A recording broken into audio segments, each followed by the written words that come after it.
In the gray pre-dawn hours of June 6, 1944, a German machine gunner named Hinrich Seau crouched in his concrete bunker overlooking a stretch of Normandy Beach, and believed with absolute certainty that he would survive the day. He had survived the Eastern Front. He had survived 3 years of war. He had survived because he was prepared, because his position was impregnable, because the Atlantic Wall was the greatest defensive fortification ever constructed by human hands. Within 12 hours, everything he believed about war, about survival, about the invincibility of German military power, would be torn apart by a force so massive, so relentless, so utterly overwhelming that it would break not just his body, but his understanding of what modern warfare had become. This is the story of how one man's confidence turned to horror, how an entire army's certainty collapsed into chaos, and how the tide of history turned on a single day that would haunt the survivors for the rest of their lives. Hinrich Seau was 23 years old, though the war had aged him beyond his years. His hands were calloused from handling the MG-42 machine gun, a weapon he knew intimately, a weapon he trusted more than he trusted most men. The bunker he occupied was a masterpiece of German engineering, a concrete fortress embedded into the clifftop with walls nearly 2 meters thick, designed to withstand the heaviest naval bombardment the Allies could deliver. Through the narrow firing slit, he could see the entire sweep of the beach below, every meter of sand, every obstacle, every killing zone carefully calculated and prepared. The beach was not empty sand. It was a death trap. Wooden stakes jutted from the sand at angles designed to rip apart landing craft. Steel hedgehogs, massive crossed beams of iron, waited to gut any vessel that came too close. Thousands of mines lay buried beneath the surface, ready to detonate under the weight of men and machines. Barbed wire coiled in dense tangles along the seawall. And everywhere, positioned with mathematical precision, were the machine gun nests, the mortar positions, the artillery bunkers, all interlocking fields of fire that would turn the beach into a killing ground from which no attacking force could possibly emerge alive. Seau had walked the beach during low tide, had counted the obstacles, had memorized every sector of fire. He knew this beach the way a predator knows its hunting ground. Any force foolish enough to assault this position would be annihilated. The Atlantic Wall stretched for thousands of kilometers along the European coastline, from Norway to the Spanish border, the most extensive system of coastal fortifications ever constructed. Adolf Hitler himself had declared it impregnable, had proclaimed that no invading army could breach it, had poured billions of Reichsmarks and millions of tons of concrete into its construction. 15,000 bunkers, 500,000 obstacles, 6 million mines. The Führer had ordered that the beaches be transformed into fortresses, and the engineers had obeyed with German thoroughness and precision. Every possible landing site had been studied, analyzed, fortified. Every vulnerability had been addressed. The wall was not just concrete and steel. It was a statement of power, a declaration that fortress Europe could not be invaded, that the Reich was invulnerable to assault from the sea. Yet beneath the concrete and the certainty, there were cracks that no one wanted to acknowledge. The defensive calculations assumed that German forces would have ample ammunition, that supply lines would remain intact, that reinforcements could move freely when needed. The calculations assumed that commanders would be at their posts when the critical moment arrived. The calculations assumed many things that were about to prove catastrophically wrong. The weather had been miserable for days. Rain lashed the Norman coast. Winds howled across the channel. The seas ran high and violent. German meteorologists, studying their charts and instruments, had concluded that invasion was impossible under such conditions. No rational commander would attempt an amphibious assault in such weather. The window for invasion was closing. Senior commanders, confident in their forecasts, made decisions based on this certainty. Field Marshal Erwin Rommel, the commander responsible for defending the Atlantic Wall, left his headquarters to travel to Germany for his wife's birthday, convinced that the weather made invasion impossible in the coming days. Other commanders relaxed their vigilance. Officers attended staff meetings away from their posts. The readiness that had been maintained for months began to slip, just slightly, just enough. The Allied meteorologists saw something different in their data. They saw a brief window, narrow and risky, but possible. They saw conditions that were terrible but just barely acceptable for men desperate enough and determined enough to take the chance. The Allied commanders made a decision that German forecasters thought impossible. The invasion would proceed. And the Germans, trusting their own calculations, missed the critical signs until it was too late. In the hours before dawn on June 6th, Allied deception operations reached their crescendo. For months, the Allies had waged a campaign of misdirection, creating phantom armies, generating false radio traffic, deploying dummy equipment to make German intelligence believe the invasion would come at Pas-de-Calais, the narrowest point of the channel, the most obvious target. German commanders had concentrated their strongest forces there, convinced that Normandy was at most a diversion. When reports began arriving of parachute drops in the Norman countryside, confusion reigned. Were these the vanguard of invasion or merely scattered raiders?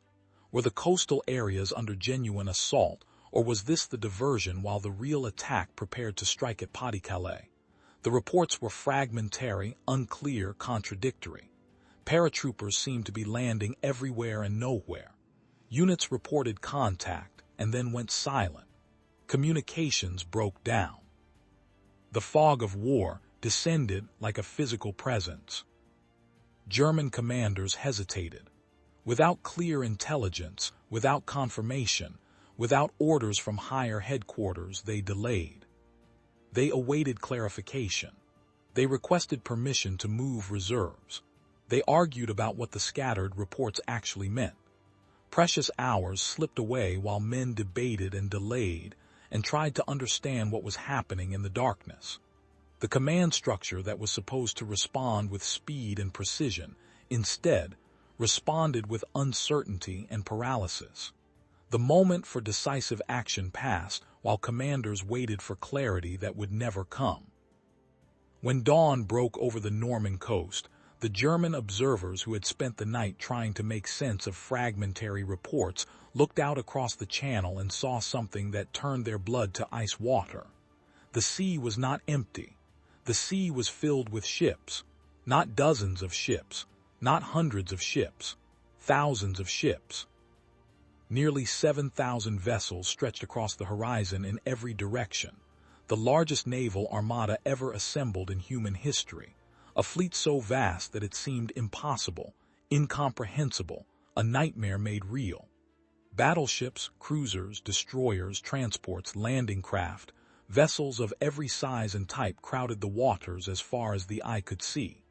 The observers stared in shock, their minds struggling to process the scale of what they were witnessing. This was not a raid. This was not a diversion. This was the entire might of the Allied war machine descending on Normandy like the wrath of an angry god. Hinrich Seau saw the armada through his bunker's firing slit and felt his confidence waver for the first time. He had expected an attack. He had prepared for an assault. But he had imagined something he could comprehend, something he could fight. This was beyond comprehension. How could anyone fight against such numbers? How could concrete and machine guns stop an ocean of steel? He pushed the doubt away, forced himself to focus on his weapon, on his training, on the certainty that his position was strong, that the defenses would hold, that German discipline and firepower would prevail as they always had. The Atlantic Wall was impregnable. The Führer had said so. It had to be true. Then the naval bombardment began, and hell itself opened up across the Norman coast. The sound was beyond description, beyond anything Seau had experienced even on the Eastern Front. Thousands of naval guns opened fire simultaneously, hurling shells of every caliber toward the coastal fortifications. Battleship guns fired projectiles weighing more than a ton that screamed through the air and detonated with apocalyptic force. The ground shook continuously, the air filled with dust and smoke and the shriek of incoming shells.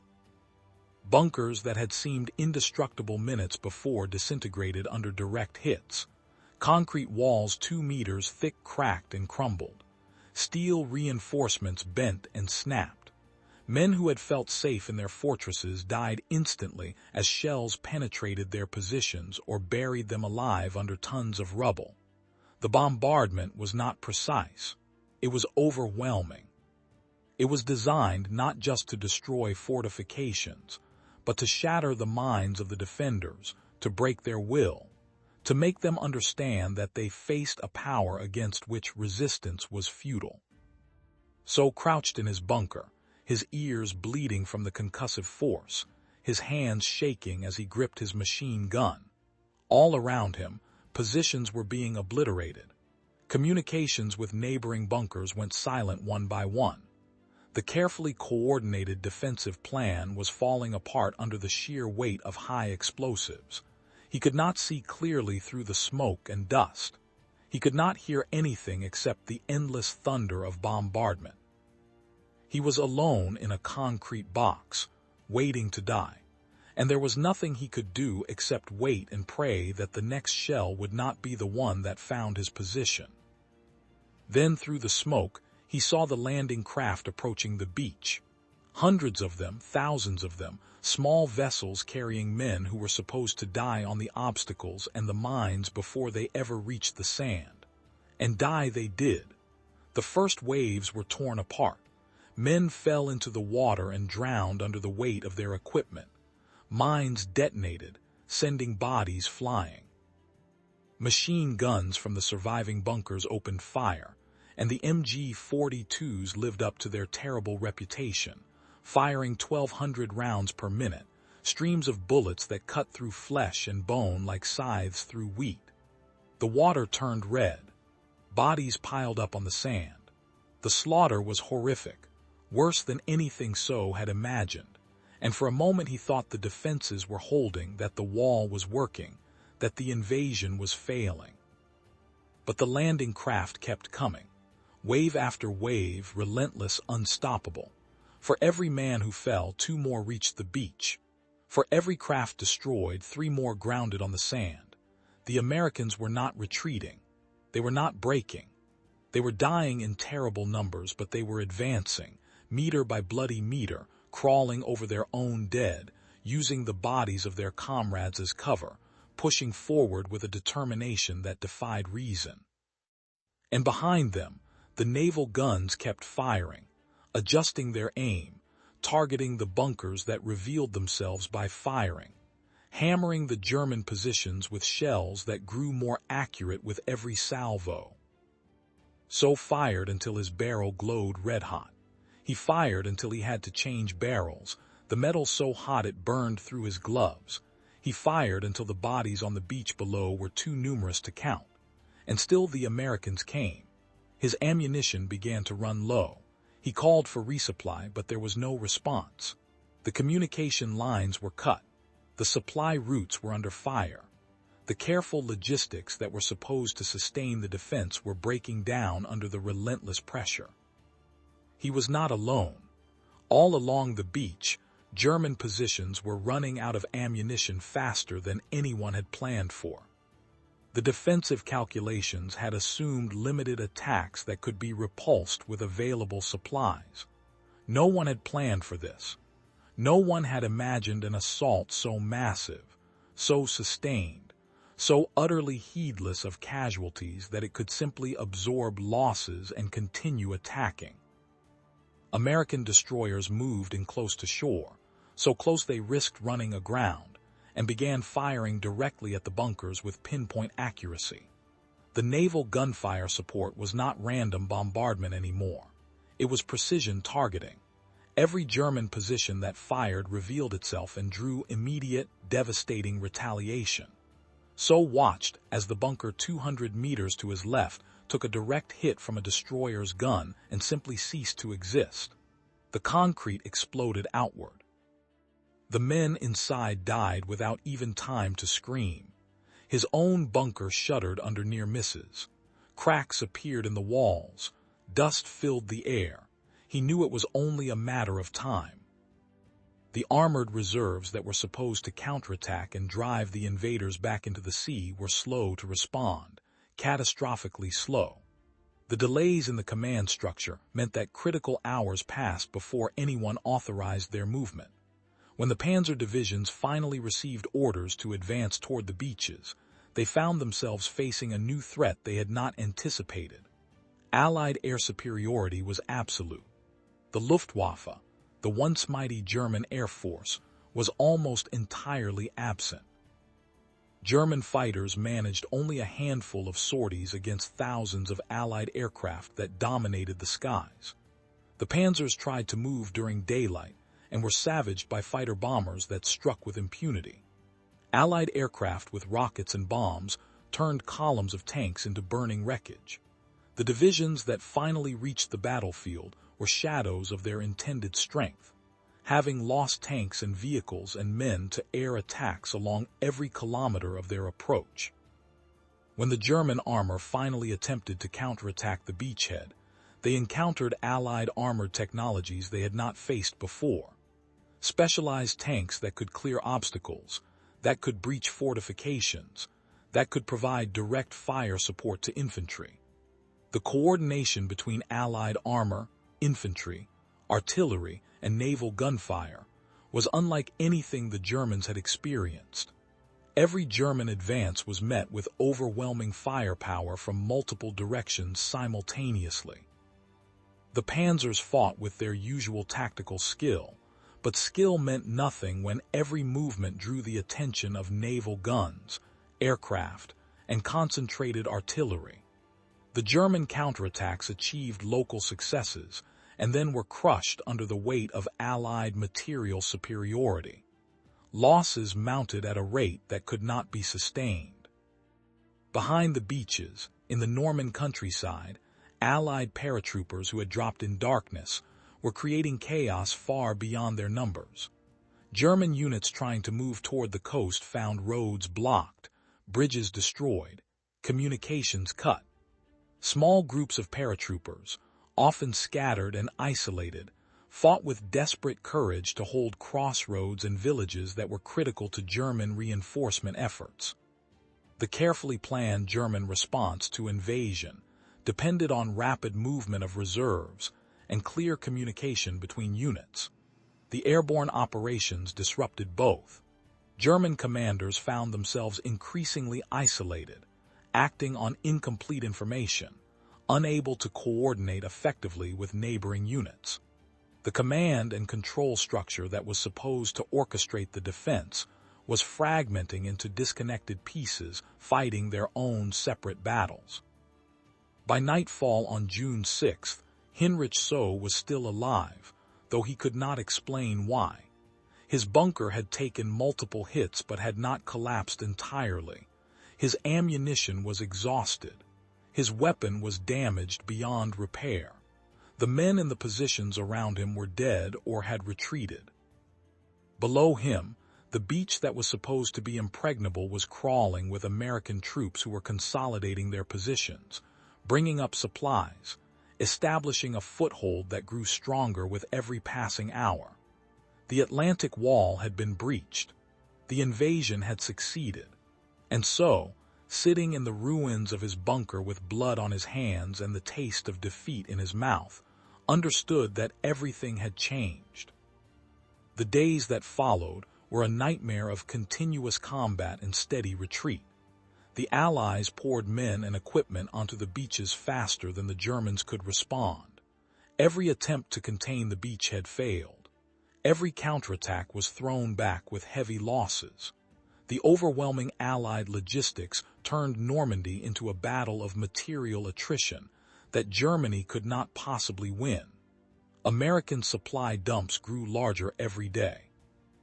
German supply lines, already stretched thin across occupied Europe, buckled under the strain of trying to sustain combat operations against an enemy with unlimited resources. Seau retreated with his unit, or what was left of his unit, through the hedgerow country of Normandy. The bocage, the dense network of ancient hedgerows that divided the Norman countryside into a maze of small fields, should have been ideal defensive terrain, and the Germans defended it with skill and determination. But the Allies had the resources to simply grind forward, meter by bloody meter, replacing losses faster than the Germans could inflict them. For every German soldier killed, the Allies brought up 2 replacements. For every German tank destroyed, the Allies landed 5 more. The industrial capacity of America and Britain was so vast, so incomprehensibly greater than Germany's remaining production, that the outcome was never in doubt once the material equation began to unfold. Field Marshal Rommel, who returned to his headquarters to find the invasion underway and the defenses crumbling, toured the front and saw the situation with clear eyes. He had fought the British in North Africa and understood what Allied material superiority meant. He calculated the rates of attrition, the replacement rates, the supply capabilities, and he reached a conclusion that was both obvious and unbearable. Germany was going to lose. Not through lack of courage or skill or determination, but through simple mathematics. The Allies could absorb losses that would break the German army. The Allies could replace equipment at rates that Germany could no longer match. The Allies had achieved a lodgment in France, and no amount of German tactical prowess could dislodge them, because tactical prowess meant nothing against industrial might of such magnitude.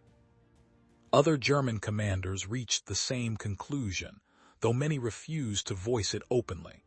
The professional soldiers who understood modern warfare saw the writing on the wall. Normandy was not just a battle being lost.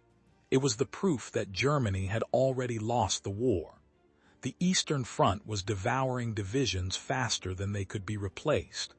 The bombing campaign was destroying German industry and cities. Now in the West, the Americans and British had opened a second front with resources so vast that they defied comprehension. Germany was being crushed between 2 industrial giants, and there was no escape. For soldiers like Hinrich Seau, the realization came more slowly but just as completely. He had been trained to believe in the superiority of German arms, in the quality of German tactics, in the idea that skill and discipline could overcome numerical disadvantages. The Eastern Front had tested that belief but not broken it. Normandy shattered it entirely. He watched as German positions that should have held for days were overrun in hours by attackers who could call down artillery barrages of such density that nothing could survive them. He watched as the Luftwaffe, once the terror of European skies, failed to appear while Allied aircraft flew overhead in formations so large they darkened the sun. He watched as every German attempt to move reinforcements or supplies was detected and destroyed by air attack. He watched as the fundamental nature of modern war revealed itself. Modern war, he came to understand, was not about courage or tactics or even strategy. Modern war was about factories. It was about how many tanks could be produced in a month, how many aircraft could be built in a week, how many tons of ammunition could be manufactured in a day. It was about industrial capacity, about resources, about the ability to replace losses faster than the enemy could inflict them. And in that equation, Germany had already lost. The Reich was fighting enemies who could outproduce it by factors of 5, 10, 20 to 1. Every German tank destroyed was a loss that could not be replaced quickly enough. Every Allied tank destroyed was a minor inconvenience that would be remedied within days by new production rolling off American assembly lines. The psychological impact of this realization was devastating. German soldiers had been raised on the mythology of German military excellence, on the idea that superior training and superior equipment and superior leadership would always prevail. They had won stunning victories in the early years of the war based on tactical innovation and operational brilliance. But those victories had been achieved against enemies who were unprepared, who were tactically inferior, who could be defeated before their industrial potential could be mobilized. Now, the industrial potential was fully mobilized, and it was crushing German forces under a weight of material that could not be overcome by any amount of tactical skill. Seau survived the Normandy campaign, though survival felt more like curse than blessing. He retreated across France with the shattered remnants of units that had once been powerful formations. He watched as experienced soldiers, men who had survived years of war, were killed by artillery fired by troops who had been civilians months before. He watched as Panthers and Tigers, the most advanced tanks in the world, were destroyed by sheer numbers of American Shermans that were individually inferior but overwhelmingly superior in quantity. He watched as the German army, once the most powerful military force on earth, was ground down and destroyed not in climactic battles but through steady, relentless, industrial attrition. The defense of Normandy taught the German army a lesson it could not ignore but could not overcome. The age of tactical brilliance deciding wars was over. The age of industrial warfare had fully arrived, and in that age, the nation that could produce the most material would win regardless of tactical considerations. Germany had lost the industrial race years before, when it chose to fight enemies with greater populations and greater resources and greater manufacturing capacity. The Atlantic Wall, the most extensive defensive fortification ever built, had been overrun in a single day by an enemy with sufficient resources to simply overwhelm any static defense. The best German units had been defeated not through superior tactics, but through superior logistics. The Luftwaffe had been driven from the skies not by better pilots, but by greater numbers of aircraft than German industry could ever hope to match. For the survivors, for men like Hinrich Seau who lived through Normandy and continued fighting in the hopeless campaigns that followed, the psychological wound never healed. They had believed in something, had trusted in the invincibility of their cause and their military, and they had watched that belief be demolished by the simple reality of industrial production statistics. They continued to fight because soldiers fight, because discipline demands it, because there was nothing else to do. But the certainty was gone. The confidence was gone. The belief that skill and courage could overcome material disadvantage was gone, shattered on the beaches of Normandy under the weight of 7,000 ships and millions of tons of American steel. The 12 hours from dawn on June 6 to nightfall saw not just a military defeat but a psychological collapse, a moment when the illusion of German invincibility died and could never be resurrected. The Atlantic Wall fell. The invasion succeeded. And the German soldiers who survived understood, even if they could not voice it, that they were fighting for a cause that had already been lost, crushed not by superior enemies, but by superior factories, by the cold mathematics of industrial warfare that cared nothing for courage or skill or desperate determination. Hinrich Seau had entered June 6 believing he would survive because he was prepared, because his position was strong, because the Atlantic Wall was impregnable. He survived June 6, but what he believed died on that beach. The war would continue for another 11 months, but the outcome was no longer in doubt. Normandy was the day the German army learned that modern war was won not on battlefields but in factories, and that lesson, learned in blood and concrete dust, and the ruins of the Atlantic Wall, was the true defeat from which there could be no recovery. If this story made you think about the human cost of war, about how industrial capacity shapes history, about the moment when certainty turns to horror, then subscribe to this channel for more deep explorations of history's most pivotal moments. Hit that like button if you want to see more stories told from perspectives we rarely hear. And tell me in the comments, when survival means watching everything you believed in collapse, can we judge the soldiers who fought for causes that history condemned, or does the horror of their experience transcend the politics of their allegiance? I want to hear your thoughts.